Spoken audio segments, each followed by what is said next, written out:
Bali po, mag-cropping po tayo ng mga images using Adobe Photoshop. So, nandito po na po tayo sa Adobe Photoshop workspace. So, click lang po natin yung file, open. So, nakatarget po siya dun sa may images ko. Ito po yung unang images na i-open ko. Yan, unang tab. At ang next naman po ay file, open pa rin. Tapos yung pangalawang i-crop natin ng images. Ayan po. So, ito po yung sa tab sa taas, yung pangalawa.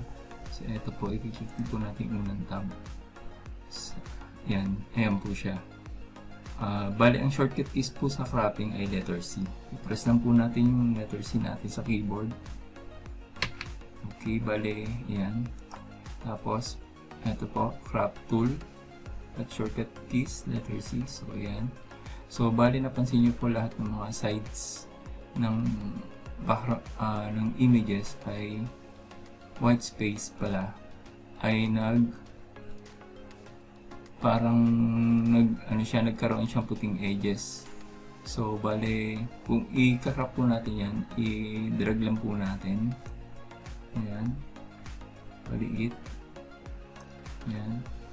Tapos ito naman kanang baba, i-drag lang po natin yan dito. Tapos, ito mouse, ilalabas lang po natin sa white space. Nandito po siya sa parang green space. So, nakita nyo po yung mouse pointer po, naging curve po siya. Isang pataas, tapos isang pababa na arrow. Bali, ito-drag lang po natin yung pataas para magpantay po yung images. Drag po pataas. Okay. Okay. Ayan, pantay na po.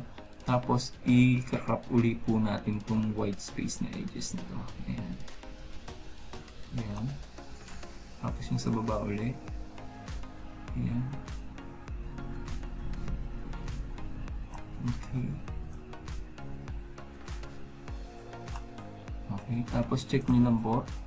Okay. Tapos, balik po kayo sa move tool. Ito yung pinakauna, parang cross. Ayan, bali nakrop na po natin siya, yung unang picture. So yung second tab naman po yung image. Ayan, bali yung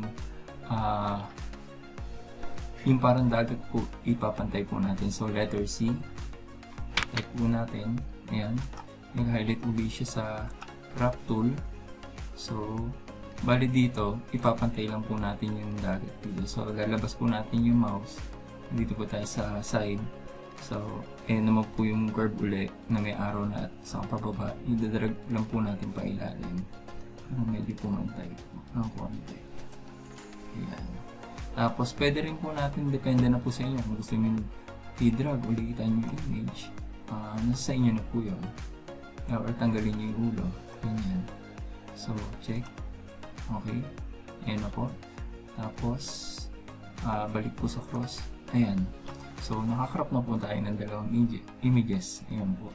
So, okay na po. Marunong na po kayo mag-cropping. So, please like and subscribe lang po para updated po kayo sa mga bagong Photoshop po na i-weekly po natin na i-release.